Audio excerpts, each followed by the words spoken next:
Good afternoon students.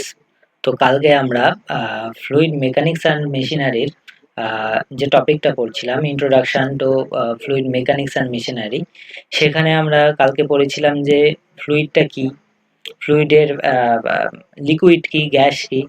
তো আর হচ্ছে কি পড়েছিলাম যে ম্যাটার কি, ম্যাটারের কি কি তিনটা টাইপ ছিল, যেরকম সলিড, লিকুইড, গ্যাস। তো আমরা লিকুইড আর গ্যাসকে কিভাবে কন্ট্রোল করব, তো তাদের এক্সাম্পল গুলো আমরা দেখেছিলাম।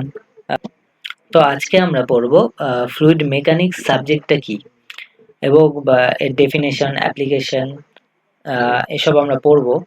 তো ফ্লুইড মেকানিক্স যদি বলতে যাই, তো এটা একটা ইঞ্জিনিয়ারিং এর এমন একটা ব্রাঞ্চ যেখানে আমরা কি করি, যে ফ্লুইডের বিভিন্ন বিহেভিয়ার সম্পর্কে আমরা আলোচনা করি। তো দেখো এখানে ডেফিনেশনে দেওয়া আছে, fluid mechanics is the branch of engineering and physics that studies the behaviour of fluids, liquids and gases at rest and in motion. তো এই ফ্লুইড মেকানিক্স যে আছে তার অ্যাপ্লিকেশন কি, এর অ্যাপ্লিকেশন আমরা বিভিন্ন ওয়াটার সাপ্লাই সিস্টেমে দেখি, হাইড্রোলিক যে বিভিন্ন মেশিন আছে, যেমন তোমার জেসিবির থেকে শুরু করে হাইড্রোলিক প্রেস থেকে শুরু করে হাইড্রোলিক লিফট, তো এগুলোতে আমরা ইউজ করি। তারপরে এয়ারক্রাফট, অটোমোবাইল ডিজাইনেও আমরা ইউজ করি। পাওয়ার জেনারেশন যে বিভিন্ন ড্যাম থেকে শুরু করে বা টারবাইন আছে বিভিন্ন, তো সেই টারবাইনের ক্ষেত্রেও আমরা ফ্লুইড মেকানিক্সের ইউজ করি। কেমিক্যাল প্রসেসর যে বিভিন্ন ইন্ডাস্ট্রি আছে সেখানেও আমরা এর ব্যবহার করি। আচ্ছা, তারপরে ফ্লুইড মেকানিক্সের যে কি কি প্রপার্টিজ আছে, আহ, এই যে বিভিন্ন ইম্পর্টেন্স কয়েকটা প্রপার্টিজ আছে, density, specific weight, specific gravity, viscosity, surface tension এবং এবং কি কম্প্রেসিবিলিটি। তো এগুলো আমরা আস্তে আস্তে পড়বো ফ্লুইড মেকানিক্সটা যখন পড়বো। তো এই যে প্রপার্টিজ গুলো আছে, এই প্রপার্টিজ গুলো দিয়ে আমরা কি জানতে পারি, যে ফ্লুইডের বিভিন্ন বিহেভিয়ার সম্পর্কে আমরা জানতে পারি, যে ফ্লুইডটা কেমন, তার বিহেভিয়ার কি, এইসব আমরা কিভাবে জানতে পারি, যে তার ডেনসিটি কেমন, স্পেসিফিক ওয়েট কেমন, স্পেসিফিক গ্র্যাভিটি কেমন, ভিসকোসিটি কেমন। এগুলোর থেকে আমরা ফ্লুইডের বিভিন্ন বিহেভিয়ার সম্পর্কে জানতে পারি।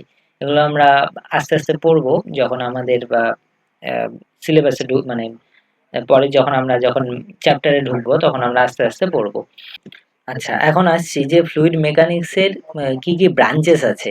তো ব্রাঞ্চেস এর মধ্যে প্রথমেই আমরা পাবো হচ্ছে ফ্লুইড স্ট্যাটিক্স, তারপরে কি দ্বিতীয়ত আমরা পাবো ফ্লুইড কাইনেমেটিক্স, এবং ৩ নাম্বারে আছে ফ্লুইড ডায়নামিক্স।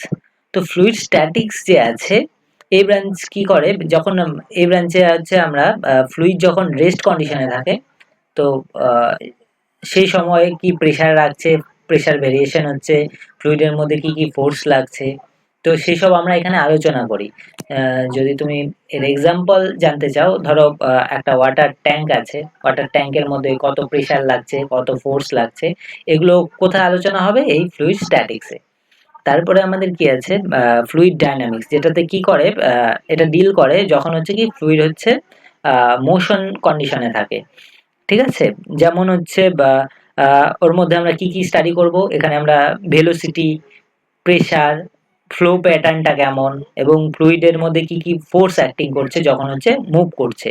তো তখন আমরা কি করব, এই ফ্লুইড কাইনেমেটিক্সে আমরা এটা এটা পড়বো আর কি, মেনলি এই ব্রাঞ্চে। আচ্ছা, এখন আসছি ফ্লুইড ডায়নামিক্সে। ফ্লুইড ডায়নামিক্সে কি, যখন ফ্লুইডটা মোশন করছে তার মধ্যে কতটুকু ফোর্স, কতটুকু এনার্জি লাগছে, তো এইসব নিয়ে এই ফ্লুইড ডায়নামিক্সে আলোচনা করা হয়। ফ্লুইড কাইনেমেটিক্স থেকে ফ্লুইড ডায়নামিক্সের এটাই ডিফারেন্স, যে ফ্লুইড কাইনেমেটিক্সে আমরা কি করব, শুধু ফোর্স নিয়ে আলোচনা করব, আর ফ্লুইড ডায়নামিক্স যে আছে এখানে আমরা কি ফোর্সের সঙ্গে এনার্জি নিয়ে আলোচনা করব। নেক্সট হচ্ছে ফ্লুইড ফ্লো কনসেপ্ট, যেগুলো আছে বিভিন্ন আমাদের টাইপস অফ ফ্লো আছে, এগুলো আমরা পরে পড়বো। স্টেডি অ্যান্ড আনস্টেডি ফ্লো, তারপরে uniform and non uniform flow, এগুলো কি আমরা কিছু পরে যখন আমরা চ্যাপ্টারের ভিতরে ঢুকবো তখন আমরা ভালো করে পড়বো।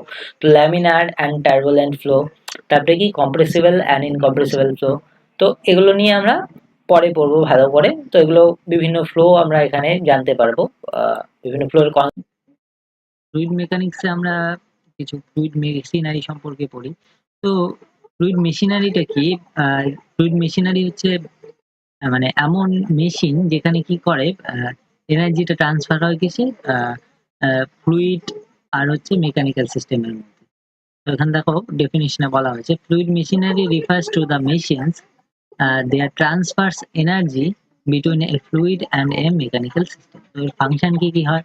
এর ফাংশন হতে পারে যে ফ্লুইড এনার্জি থেকে মেকানিক্যাল এনার্জিতে কনভার্ট করা, বা বলতে পারো যে মেকানিক্যাল এনার্জিটাকে আমরা কি করতে পারি, ফ্লুইড এনার্জিতে কনভার্ট করতে পারি।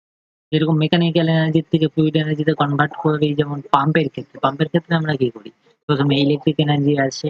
ইলেকট্রিক এনার্জিটা কি, পাম্পটা ঘুরে, ওটা কি মেকানিক্যাল এনার্জি। তো মেকানিক্যাল এনার্জিটাকে কি হয়, ফ্লুইডের যে এনার্জি আছে সেটাতে আমরা কনভার্ট করি, বা বলতে পারো ওটা একটা প্রেশার এনার্জি।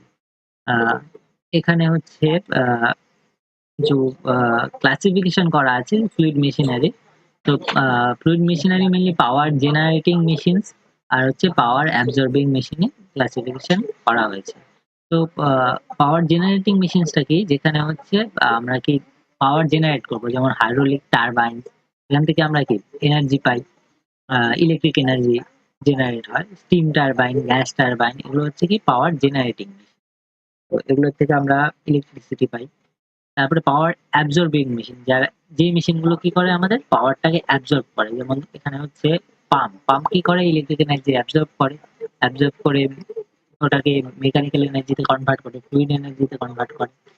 তো তারপরে কি আছে কম্প্রেসারও হচ্ছে বেসিন, তারপরে ফ্যানস, ব্লোয়ার্স।